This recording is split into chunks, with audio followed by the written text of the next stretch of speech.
आपलं आयुष्य आपण स्वतः घडवतो की ते आधीच कोणीतरी ठरवलेलं आहे?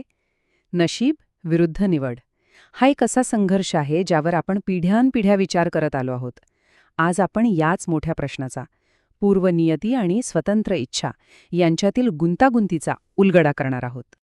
म्हणजे आपल्या आयुष्यात जे काही घडतं ते आधीच लिहिलेलं आहे की प्रत्येक पावलावर आपण जो निर्णय घेतो तो खरोखर आपला असतो. हा फक्त एक तात्विक मुद्दा नाहीये, तर आपल्या अस्तित्वाच्या अगदी मुळाशी असलेला हा प्रश्न आहे. आता हा गुंतागुंतीचा विषय सोपा करून समजून घेण्यासाठी आपण दोन महत्वाच्या कथांचा, दोन केस स्टडीजचा आधार घेणार आहोत. एक आहे पतित देवदूत हेलेलची आणि दुसरी आहे पहिला मानव आदमची. चला तर मग पाहूया आज आपण काय काय समजून घेणार आहोत. आपण सुरुवात करूया या मूळ प्रश्नाने. मग पाहू हेलेलच्या पतनाबद्दलचे दोन दृष्टिकोन, त्यानंतर आदमच्या अपयशाबद्दल चर्चा करू, मग कृपा आणि स्वतंत्र इच्छा यामागचं सूत्र उलगडू आणि शेवटी अंतिम जबाबदारी कोणाची या निष्कर्षापर्यंत पोचू. तर आपली सुरुवात करूया हेलेलच्या कथेपासून. त्याचं पतन ही एक अटळ शोकांतिका होती की तो त्याने जाणीवपूर्वक घेतलेला निर्णय होता? यावर दोन वेगवेगळी मतं आहेत. चला ती पाहूया. तर इथे दोन अगदी विरुद्ध मतं आहेत. पहिलं मत म्हणतं की हेलेलकडे निवड होती, त्याला देवाने पुरेशी कृपा दिली होती पण त्याने ती नाकारली.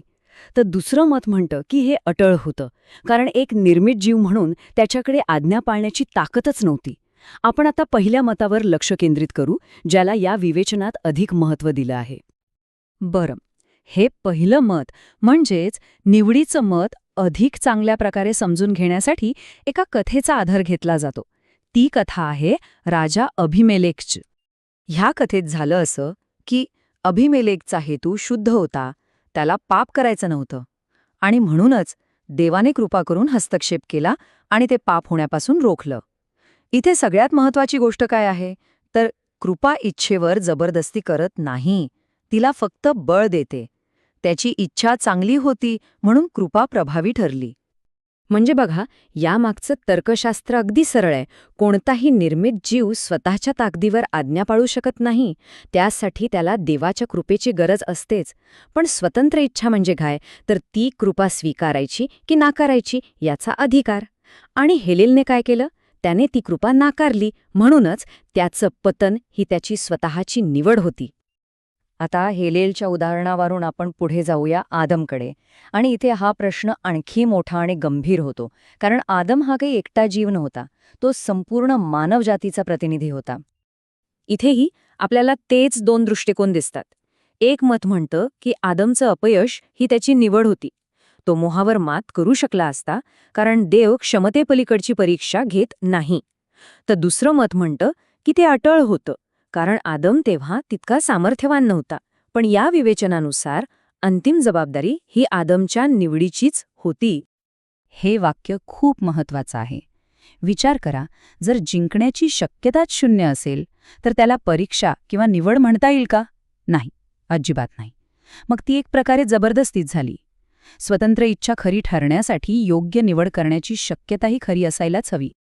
तर मग हेलेलची गोष्ट असो किंवा आदमची, या दोन्हींना जोडणारा एक समान धागा आहे, एक मुख्य सूत्र, आणि ते म्हणजे कृपा आणि स्वतंत्र इच्छा यांचं नातं. तर कृपा म्हणजे नेमकं काय?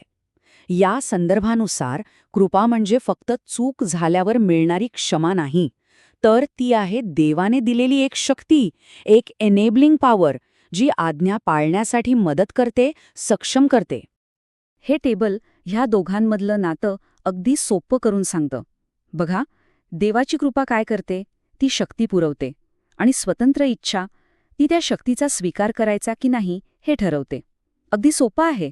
कृपा स्वीकारली तर आज्ञापालन होतं, आणि कृपा नाकारली तर पाप घडतं.